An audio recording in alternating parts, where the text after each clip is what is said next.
Allahu Akbar Allah. Assalamualaikum warahmatullahi ta'ala wabarakatuh.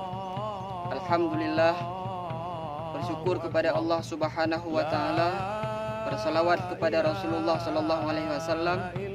Kita telah berada di penghujung bulan suci Ramadan, akan memasuki dalam hari kemenangan, yaitu Hari Raya Aidil Fitri. Oleh karena demikian, dalam kesempatan yang berbahagia ini, Al-Fakir ingin menyampaikan beberapa hal tentang masalah landasan-landasan atau dalil terhadap rutinitas ibadah yang biasa kita lakukan pada malam atau Hari Raya Aidil Fitri ini. Sunnah yang pertama yaitu menghidupkan malam Hari Raya tersebut. Kita menghidupkan malam Hari Raya sebagaimana biasanya di bulan Ramadan. Kita menghidupkan malam bulan suci Ramadan dengan bertadarus Al-Quran, dengan salat, berzikir, bersolawat dan sebagainya. Maka di malam Hari Raya tersebut pula kita melakukan hal yang sama. Kita menghidupkan malam tersebut, maka itu pertanda hati kita masih hidup. Sebagaimana dalam sebuah hadis yang diriwayatkan oleh Imam Al-Baihaqi daripada Abu Darda, bahwa an Abi Darda radhiyallahu an qala man qama lailatal aid lillahi muhtasiban lam yamut qalbuhu hina tamutul qulub. Barang siapa yang menghidupkan dua malam hari raya, yaitu malam Hari Raya Aidil Fitri dan malam Hari Raya Aidil Adha, maka hati orang tersebut selalu hidup, tak akan pernah mati ketika hati-hati yang lain telah mati semuanya. Kemudian yang kedua yaitu takbiran, di mana ketika matahari pada hari penghujung bulan Ramadan telah terbenam, kita umat Islam mengumandangkan takbir. Itu merupakan juga termasuk dalam bagian yang diperintahkan oleh Allah Subhanahu wa taala dan Rasulnya, di mana dalam Al-Qur'anul Karim surah Al-Baqarah ayat 185, di penghujung ayat tersebut jelas Allah tegaskan, walitukabbirullaha ala ma hadakum wa la'allakum tashkurun. Dan hendaklah kalian bertakbir mengagungkan Allah atas petunjuknya yang telah Dia berikan kepada kalian. Semoga kalian menjadi orang-orang yang bersyukur.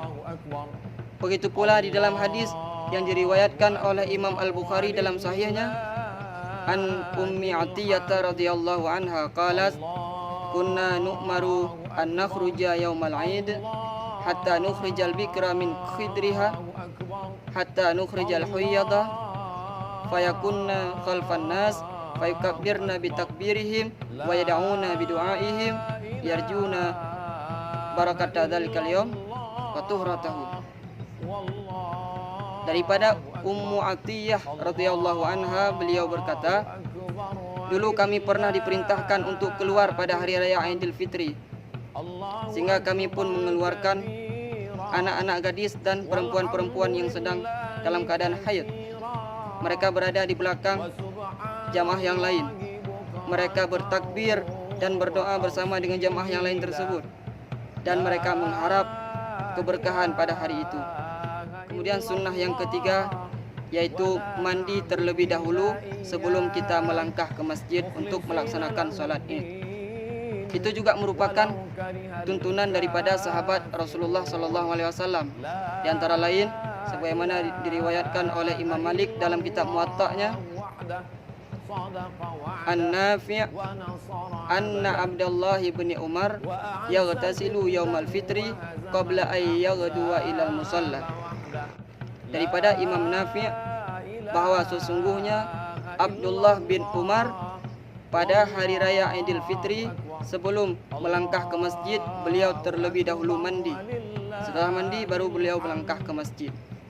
Kemudian yang keempat yaitu memakai pakaian baru dan menggunakan wangi-wangian. Itu juga merupakan sunnah Nabi. Walaupun hakikat hari raya bukan itu, bukan pakaian baru, bukan bermewah-mewah, bukan. tapi itu juga tuntunan daripada Rasulullah SAW. Kita menggunakan pakaian baru atau pakaian yang bagus dan menggunakan wangi-wangian. Sebagaimana diriwayatkan oleh Imam Al-Hakim di dalam kitab Mustadraknya ala Sahihain daripada Zaid bin Hasan bin Ali, daripada ayahnya beliau berkata, amarana Rasulullah sallallahu alaihi wasallam fil aidaini an nalbasa ajwada manajid wa an natatayyaba bi ajwada manajid.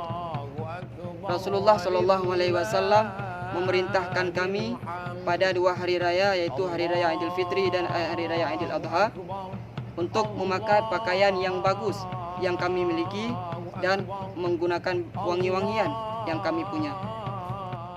Kemudian yang terakhir, sunnah yang kelima yang harus kita lakukan sebelum melangkah ke masjid untuk sholat Aid, yaitu kita makan terlebih dahulu. Kenapa? Karena itu juga merupakan tuntunan daripada Rasulullah SAW.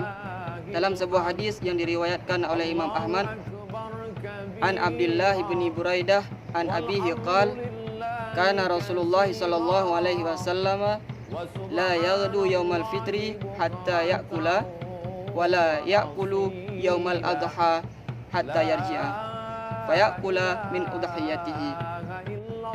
Daripada Abdullah bin Buraidah, daripada ayahnya beliau berkata, Rasulullah sallallahu alaihi wasallam sebelum melangkah ke masjid untuk melaksanakan solat Idul Fitri, beliau terlebih dahulu makan sedikit.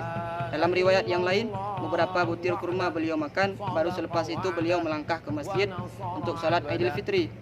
Sedangkan di Idul Adha, sebelum beliau melangkah ke masjid, beliau tidak makan, sehingga beliau baru makan selepas daripada solat Idul Adha. Maka ini perbedaannya.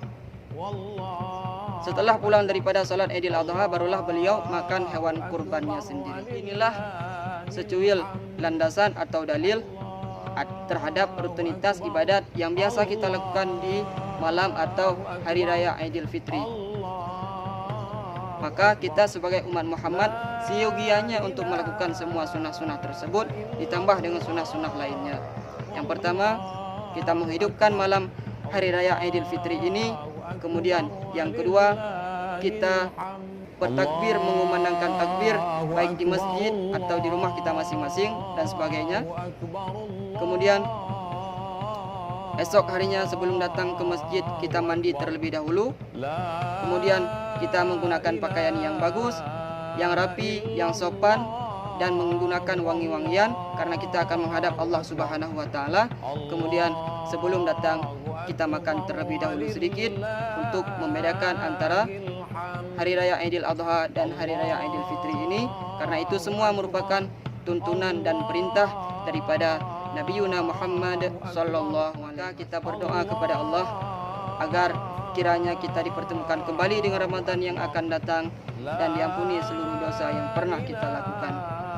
Dosa dengan Allah Subhanahu wa taala telah mendapat ampunan di hari raya Idul Fitri, tinggal saja dosa dengan sesama manusia. Maka dalam kesempatan ini, Al-Fakir juga memohon maaf kepada seluruh muslimin muslimat sekalian atas segala kesilapan, kejanggalan dan kesalahan yang pernah Al-Fakir lakukan. Semoga kita semua mendapatkan ampunan daripada Allah dan bersih dengan sesama manusia. Amin, amin ya rabbal alamin.